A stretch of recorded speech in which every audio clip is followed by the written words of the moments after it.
really wanting to come out and play on the Melbourne Sandbelt. Basically said to him, well, if you're serious about it, we're serious about it. We're going to be playing at Royal Melbourne Kingston Heath. How about you come out? Breaking sport and racing news is always on RSN Racing and Sport. Need a business loan fast? On Deck have business loans ranging from 10K to 250K that can be funded the same business day. With On Deck, approvals and funding are lightning fast, so you can focus on growing your business. Don't let slow funding hold you back or keep you up at night. On Deck, lightning loans for small businesses. Visit ondeck.com.au and spark your success. Apply today. Business loan approvals are possible within hours. On Deck. T's and C's apply. All loans are subject to lender approval. At Racing Victoria, we're committed to the future of our racehorses. If you're looking to transition your horse to a rewarding post-racing career, the Off the Track program can help. Reach out today for expert guidance and support with assessing the options. Maybe as an equestrian horse, a companion horse, or even for the clerk of the course. Email equinewelfare@racingvictoria.net.au or call 03 9258 4258. Together, we can give your horse the next chapter in their career. Australasia's best race fillies and broodmares are set to shine at the Magic Millions National Broodmare Sale at the Gold Coast. Proven stakes producers and young mares in foal at the Southern Hemisphere's premier breeding stock auction. A Tissue, Belclair, Climbing Star and the explosive Zoo Gotcha are among 150 black-tie performers catalogued for sale. There's 11 Group 1 winners, 8 straight from the track. The Magic Millions National Broodmare Sale, May 27 and 28. For more, visit magicmillions.com.au. On RSN Racing and Sport, it's time for the grey areas with Jason Adams and George Ferrugia. That kid was a human dynamo. Are you sure you're talking about George? George of the jungle, friend to you and me. Good afternoon. Happy Friday. Great day of the week. My name's Jason Adams, and this is Grey Areas, talking all things greyhound racing after what was a big night. Again, at Sandown last night. 2 Group 1s, heats of the Sandown Cup, and to talk through it with me is not only the coughing John Henry, but also Georgie Ferrugia. Good afternoon to you, my good friends. Good afternoon, mate. How are you? I'm well. How was the fallout out of Wednesday's show? You were on edge. You weren't totally pleased with what went to air. You were going to call Tom Zavellas. Did you end up making that call? Yeah. Our friendship was on knife edge at about 1 p.m. on Wednesday afternoon, but we have reconciled, and once he stopped laughing, it was all good, mate. Back on talking terms. We are back on talking terms. No, and that was all a bit of fun and was fantastic, mate. Great to hear. And we know this man over here quite well, John Henry, and we get a gauge on how he's feeling on a Friday afternoon when we walk into the studio and we get a sense for what the temperature is like in here. Yeah, he wasn't happy with the thermostat today, but we've got it all sorted, and then he goes back into the other studio. So we've got to make sure he's comfortable because he's here for the long haul, and hopefully we get to see him on a week. We're going to go one day and just have a beer with him on a Sunday because you see a different side of John Henry, and it's a good side. You've had the pleasure? I have no problem with that. I have had the pleasure. Make sure it's all day Sunday. Yeah, all day Sunday. Put a pencil through the whole diary. Yeah, and take off Monday. That's right. Monday's is a day off for me. Did you throw in Gold Coast in some of your multis? I know you can't bet on the dogs, but did you go you will hate me into for this. Littler? You will hate me for this. Oh, what did I tipped Hawthorn. I thought we were a chance there. Well, yeah, I had no idea of the score until some way through the third quarter and found out they'd gone somewhere near the front. I thought I made a good call here. In the end, I thought, should have listened to G. Ferrugia. We were 6 goals down and they hit the front. The front in the end of the third quarter, and then the Gold Coast were too good for us, but. Yeah, we've got an easy game next week, which is all right. We've got Brisbane at the MCG. We'll be back on deck. Given you landed the Gold Coast, who wins tonight? Swannies or Blues? Swannies, yeah. Thank Christ I'm for probably that. more bullish about the Swans than you are. Although you did say to me off air that you think there's still a chance for the 8. So I do think there's a chance for the 8. Yeah. Yeah, I think you'll win. Need some soldiers to return. How far's Goulden away? 6 to 8. Okay. I seen him running the other day. That's a positive. Papley 6 to 8. Oh. Yeah. Mills is playing in the 2s this week. We'll see what happens. Man anyway, down. Great night at Sandown last night. I tell you what, being out there, it was probably 1/10 of the degrees is what it is in the studio this afternoon. It was cold. It was going to be cold, right? But luckily the racing was pretty warm. Let's go through some of the highlights. Race 1, probably one of the more intriguing and most watched maiden finals in the history of the sport. Saquon of course, last week became the fastest greyhound ever to break maiden status and backed it up last night, George. 29.10 in what was a pretty flawless performance. Yeah, probably didn't begin as cleanly as he did the week before. He got to the first post at 5:07, but that acceleration is unbelievable. And as we discussed upon his debut, his breeding suggests that once he leads, he's going to be one of these greyhounds that are going to be very hard to catch. We're not talking now, but he would be an incredible 600-metre dog at some stage in his career if that's wherever he heads. And I'm not saying that that's something that's on the radar now, but his run home would be good. And I have to say, the two dogs behind him, I think, will have really nice careers too. And he's beat them hands down both times. So that's Weblex Snoop, who was good in his heat as well behind Saquon. And then Whiskey Whiskers, where last night on Sky Racing Active, Nathan Rooney was pretty bullish about his performance on debut as well. I know a little bit about the greyhound, having bred him, and he's got some talent. You bred him? Yeah. Very good. I sold him to a friend of mine, and they are pretty bullish about him. He's probably another one that's going to push to 600. But, I mean, that's why we want to mention that, because Saquon's beating these dogs by 7 lengths plus. So that's pretty scary. I mean, as I said, those other two dogs are probably, barring injury, are going to win over $100,000. They're going to be, city class free-for-all greyhounds, I'd suggest, and he's beating them hands down. So very, very exciting. Did you get to see him in the flesh, Saquon? Yeah, saw him in the flesh. He's a good-looking dog. Yeah. And he's not big, is he? No. No, I didn't really notice how he's about 30 and a half. The size of his frame, but I did notice, I mean, that line historically, there hasn't been many blue dogs that have been handy, has there? Yeah, there's been a lot of black and whites and blacks. And, he's a special dog. Yeah, sure. He's a machine. No two ways about that. Where would he go to next? There's probably not a lot. There's a Pink Diamond, but he's not Victorian bred. Yeah. Is there a race Too for him early in for Queensland? Flying Amy? Yeah. And the Greenos generally don't travel up to Queensland.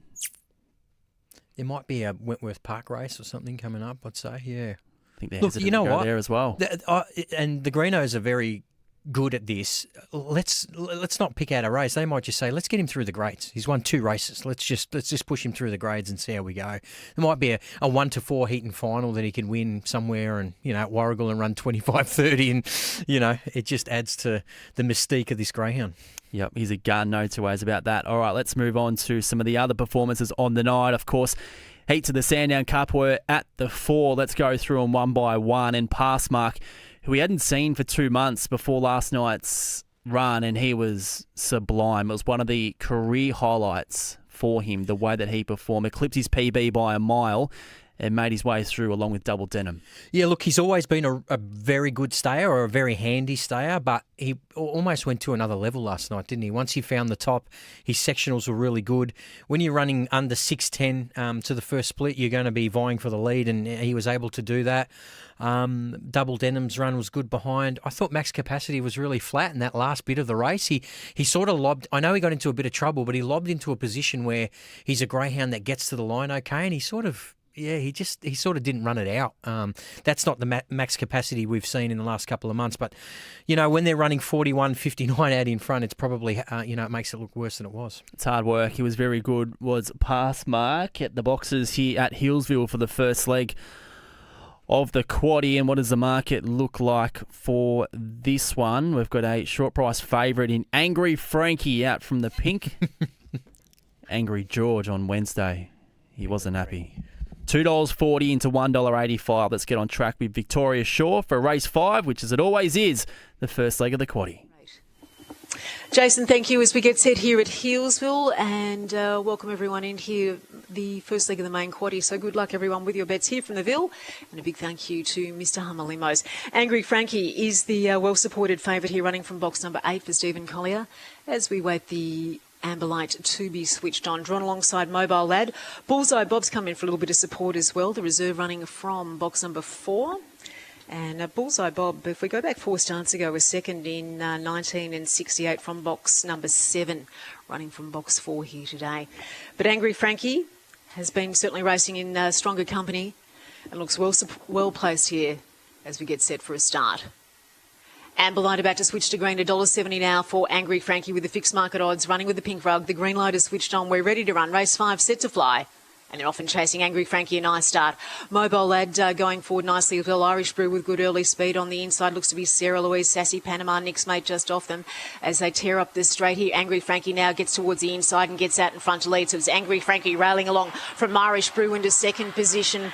And Angry Frankie well clear by about 4 lengths on the line. Mobile Lad's jumped out of the pack there to grab second place in advance there of Sarah Louise from Irish Brew into Cyborg over on the outside. Further to Nick's Mate, Sassy Panama, Bullseye Bob, one of the last in, and the run 19:41. Angry Frankie with relative ease getting to the inside there, and that good race, mid-race burn, running up the straight to take out the fifth event. 19:41 the time, the numbers in the frame 8-7-1, 8-7-1, the run home 12:85, 8-7-1 and 5 the numbers in the frame. Our interim numbers here at Healesville 8-7-1 and 5, 19:41 the run home 12:85, 5 1/4 the winning margin. Strong run, 5 1/4 by 3/4, and just awaiting the run of the first mark. There we go, 6:56, 6:56. Angry Frankie, well, nothing angry about that. If you're on Angry Frankie, she's a daughter of Feral Frankie from Philadelphia Pip. And that is start number 69 for win number 11. Career starts here at the track, 36 outings here at Healesville for 9 victories as well. So going very well up the Healesville. And a popular start to the quaddie there, gentlemen, with the pink winger Angry Frankie winning number 8 at $1.90 and $1.10. 7 Mobile Lad paid $2.10. 1 Sarah Louise $1.60 and 5 Irish Brew. The Quinella has paid $5.10, Exacta $7.70, Trifecta $76, and the first 4, 8, 7, 1 and 5, $188. Running double a pair of 8s, $3.70, Jason and George. Thank you, John. We've had a text message come in from the Prez. Sunday session. He's in. The Prez is in. Is that something we can do, George? Do you reckon we can have a Sunday session and get the Grey Areas community involved? We'll get the Prez. Tim from Kilsyth has to be a starter. Let's do it in Kilsyth. I've got a pub that me and Johnny have frequented in the past that we could sort of do it at. They make a mean Palmer at the Elgin. They do. Anyway, why not? Why not? We can give some tips out. Well, I can. Yeah, you can too. Well, we can do tips. Yeah, we can have a quaddie at the main thoroughbred meeting for the day. Yeah. Maybe at the worst thoroughbred meeting, have a quaddie as well. I quite enjoy that. I think we're onto something here. Hey, would you turn up? 0416 90 50 52.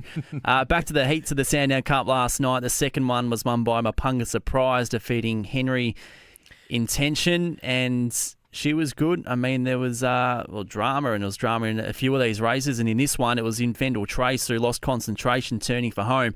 But Mapunga Surprise was there, ready to strike. Messier than my son eating cornflakes in the morning, this race, wasn't it? I mean, let's be honest, it was just a mess. And Mapunga Surprise just got the lovely run into it. A pillar was sort of never in contention, really. Just too far back. Yeah. I was watching her the whole way round and thought she'd have to be Boltrease to win this. And then obviously, a couple of greyhound. There was a misdemeanor in the race, but Mapunga Surprise. Look, she burst onto the scene. I think she was one of the fastest 10 maidens that you had on your list. I think she was number 5. They've always had a big opinion of this greyhound. She's been cruelled by injury. I don't think she's too far away from looking at motherhood.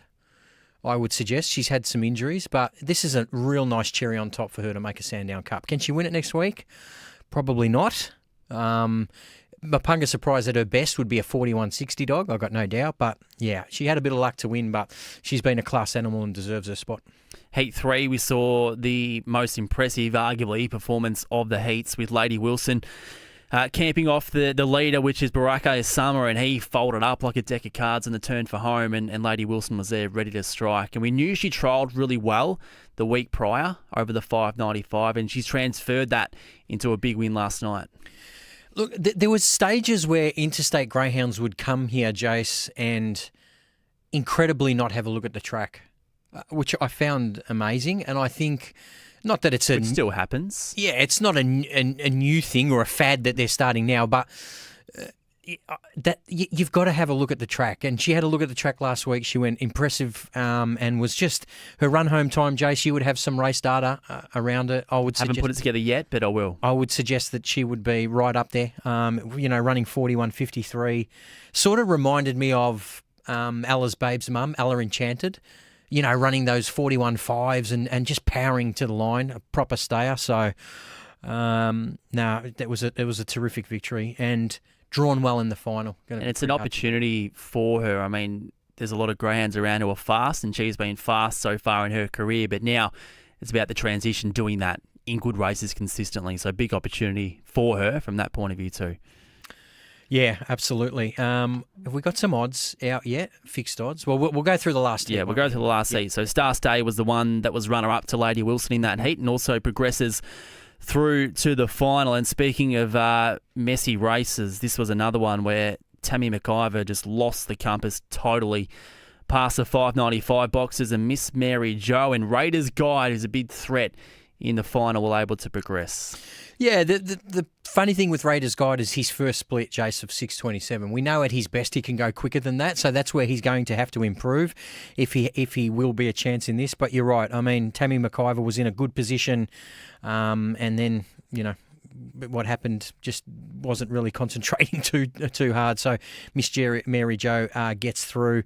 These two greyhounds. Raiders Guide, certainly, if it returns to its best, is a chance. Miss Mary Jo, longer odds, but again, a thrill for her to make the final. And thankfully as well, Groove Bird, who you, of course, own, you put cold water on her chances on Wednesday. And after what we heard from you last week about the first starter in Queensland, I think we're on the ropes as to whether to trust your input on your own greyhounds. You believe me now? Luckily, she followed through with it. Yeah, well, I would have rather I was wrong, but I mean, yeah, look, she needs some.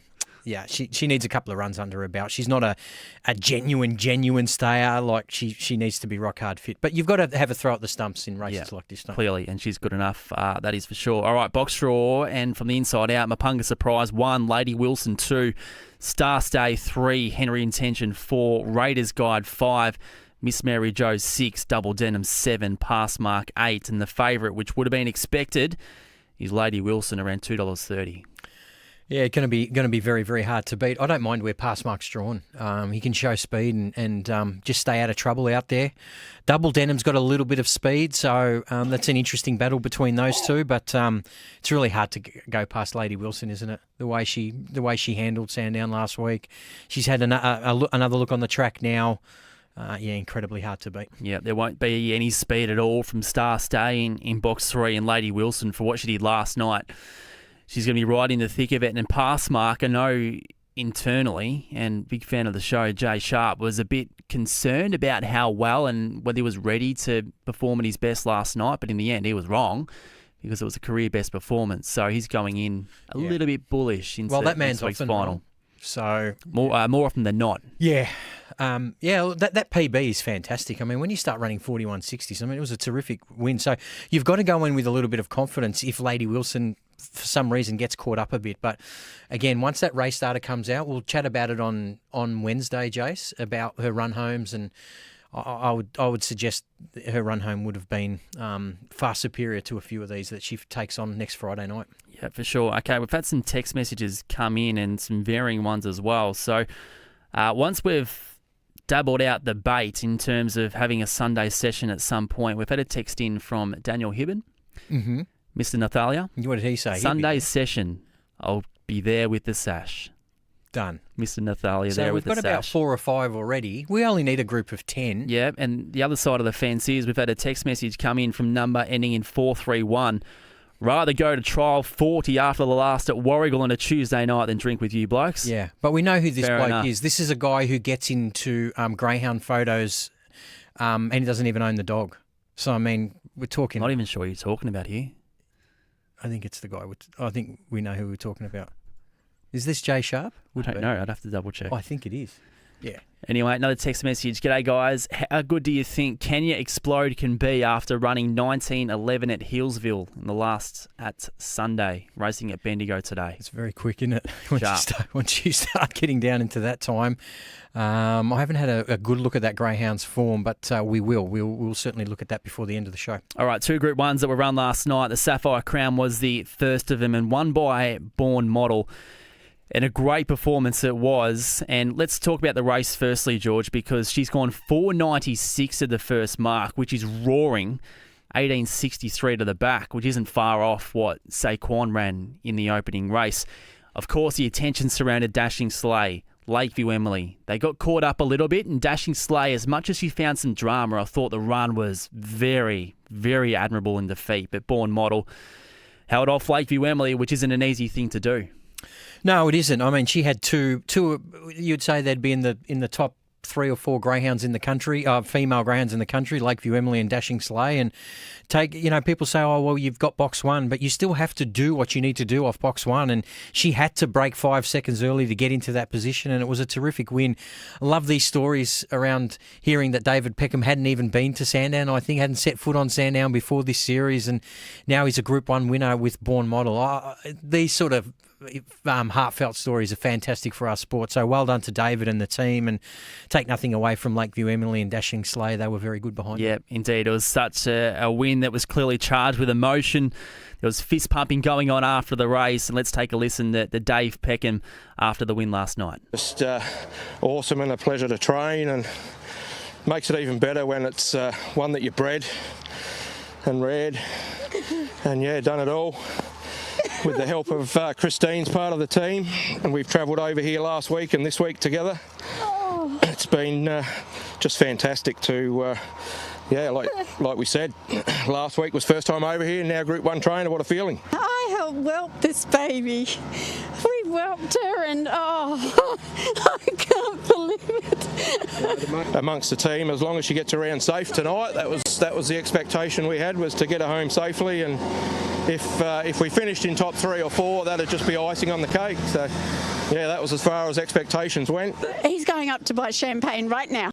Immediately. Get upstairs, get the champagne, because they deserve the celebration. It's a great story, George, and you of all people know what it takes to breed these greyhounds and go through the process, and to have the ultimate success is unmatched. And the Peckham team have come up with their career highlight in greyhound racing last night. That's got to be on the top of the podium for the best audio we've had on Grey Areas since we launched this show last year, mate. That is absolutely fantastic for a greyhound to start its career at Mount Gambier.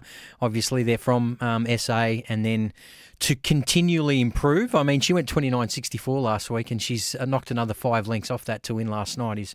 Is terrific. And you go in with a little bit of confidence now to travel with her, especially with that early speed. So well done to them. Another very fast female from Feral Frankie, who's kicking goals at stud. And an unconventional pathway to the Sapphire Crown as well, with runs at Mount Gambier, Murray Bridge, Warrnambool, Angle Park, and straight into a Group 1 series at Sandown Park. Like Leyland Brothers, mate. They just keep travelling Who are they? around. Leyland Brothers? Never heard of them. Never heard of the Leyland Brothers? No. Used to travel all over the countryside in Australia, mate. Used to be a TV show on free-to-air telly. Yeah, the Leyland Brothers. Well, the yesteryear Russell Coit. I'm again showing my age, and you're showing yours. Yesteryear Russell Coit. Is that accurate? Yeah, but without the hijinks. They were real. They were fair dinkum. Yeah. All right, some good text messages coming in. Super coverage last night. Nathan and Corey were awesome as ever and perfectly called by Dan. That's from Ash. They love Nathalia on this show, don't they? They do, Mr. Nathalia. Yeah, presented by Jamie Carr. We'll never forget that. Another text message has come in. Love the banter, guys. How and when does George decide where and with whom to place his greyhounds? Safe racing to all. Yeah, it's a good question.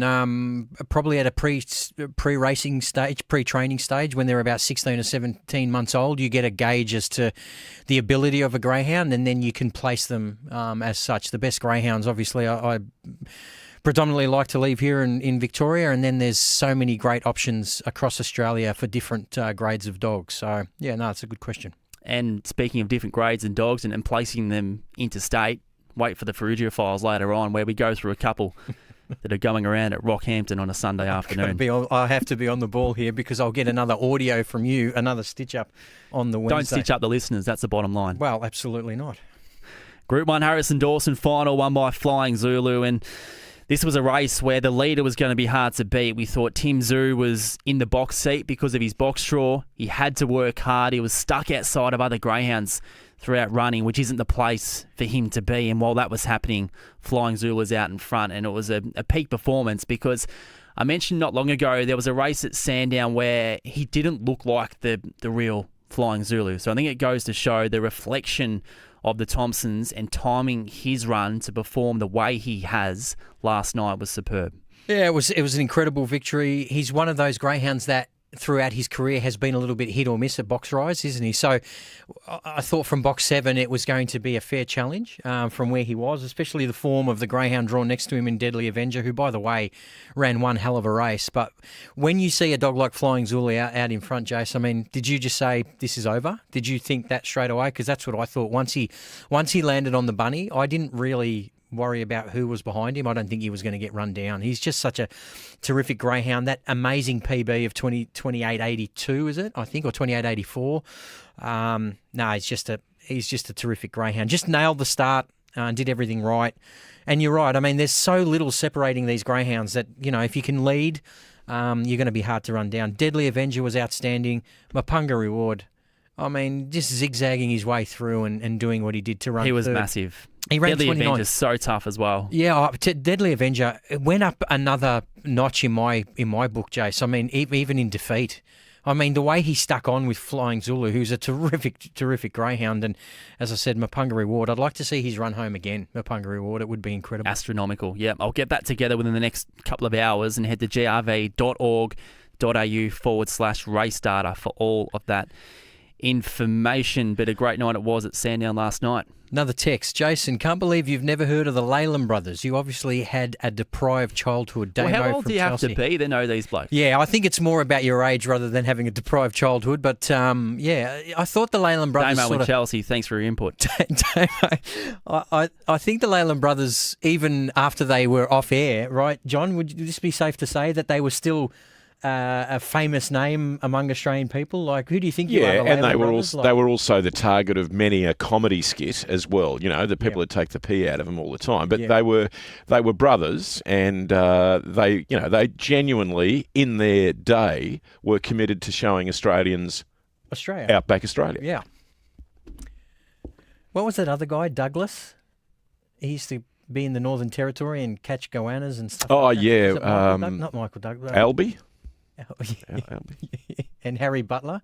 We're going a little bit off. Bush Tucker Man. Bush Tucker Man, yeah. We'll show you some YouTube highlights, mate. You'll be fine. There's another thing for me to watch. Yeah. Please. Yeah, that's what Please. All right. Great night at Sandown. As we mentioned, we build up to the Sandown Cup next week, which will be all over, not only on Wednesday's show, but also Friday's show, given it's on an untraditional night, at least from a week-to-week point of view, with the Sandown Cup on Friday night. Our attention across the weekend turns to the Meadows tomorrow evening with a Metro meeting there. Race 8's clearly the best race on the card. The free-for-all featuring Zipping Hopkins, Zipping Grillis, who had a great tussle last week. Who do you like throughout this program, George, and what looks to be quite thin, which is naturally to be expected with some superstars elsewhere? Yeah, there's two that I like. In that race that you mentioned, race 8, number 1, Paul Kwan, I think can get right back into winning form after his last 2 runs haven't been at his best. But his win, I keep going back to that win against Paul Roswell 3 starts ago, was fantastic. I know Zipping Grills will provide a little bit of speed in this race, and it's a talented race, but from the draw, I think Paul Kwan will be hard to beat. I do like one in the last race, Jace. Race 12, number 3, Doongala Dan for Corey Grenfell. Couple of nice placings here at the Meadows, running around 30-15-ish, and I think that's going to be enough to win the race. Got enough early speed as well. So race 12, number 3, Albie Mangles. That's what we're talking about. Albie, coming through the SMS. Just a couple of things before we move on, Jace. Room to Breathe, 6 out of 6 now. He won at Sandown last night. Yes, he was so tough. Yeah, which was a really good win. And of course, get to see Excavation run 29.08 and his best as well. Yep. All right. The Ferrugia Files is long here. I don't know if you want to pick out one or whether we carve through them. Race 1, Bendigo today. Number 4, Articulate. The place. Race 4, number 3, Pine Bluff, Bendigo. Yeah. Oh, that's actually tomorrow. Yeah, each way claims for sure. The Meadows, race 1, number 2, Billy Bust Up. Tough race. There's a couple of good dogs against it, but he should run a place. The Meadows, race 3, number 5, Mackinaw Peak. Yeah, look, if she's each way odds, I would tell the listeners to have something each way for sure. Meadows, race 9, number 6, Set to Sizzle. No, first start back, hard race. Cannington, race 4, number 3, Valenzuela. Yeah, hasn't had a start there. Place chance. Sunday at Royal Rockhampton, race 3, number 8, Who Goes There? No.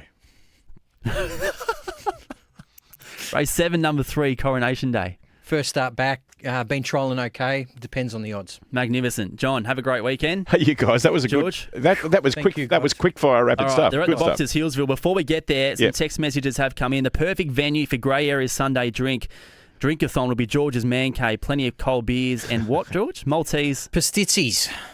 Unbelievable. Victoria. And the favourite of the trainer. The trainer of the favourite here at Hillsville, David Burke, I believe he's got tap beer at his house. We might have to do it there.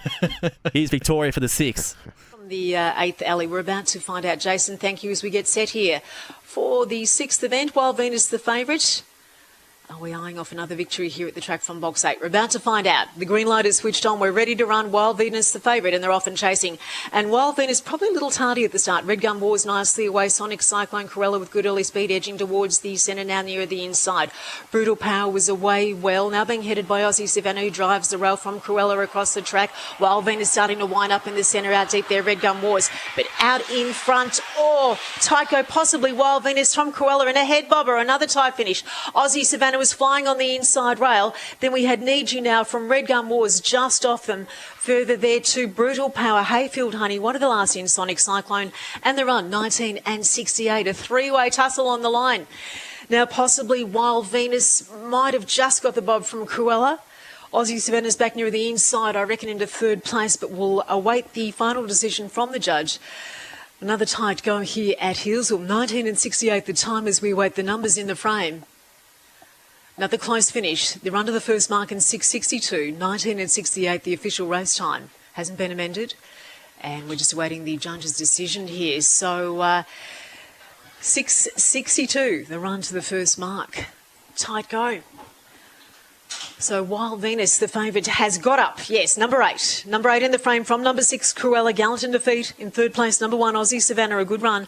8-6-1, 8-6-1. And 4th place, number 3, Need You Now. 8-6-1-3, 19 and 67 the time. 8-6-1-3, our interim numbers, ahead by a half head. So certainly a close go here at Hillsville again. The split in 6:62. And the run home in 13.05. 8-6-1-3, 19 and 67 the time on the 6th event here at Hillsville. Wild Venus taking out the 6th event, and a big congratulations to David Burke. That's another victory from the 8th box here at the track this morning, now into the afternoon. And David with the kennel at the basin.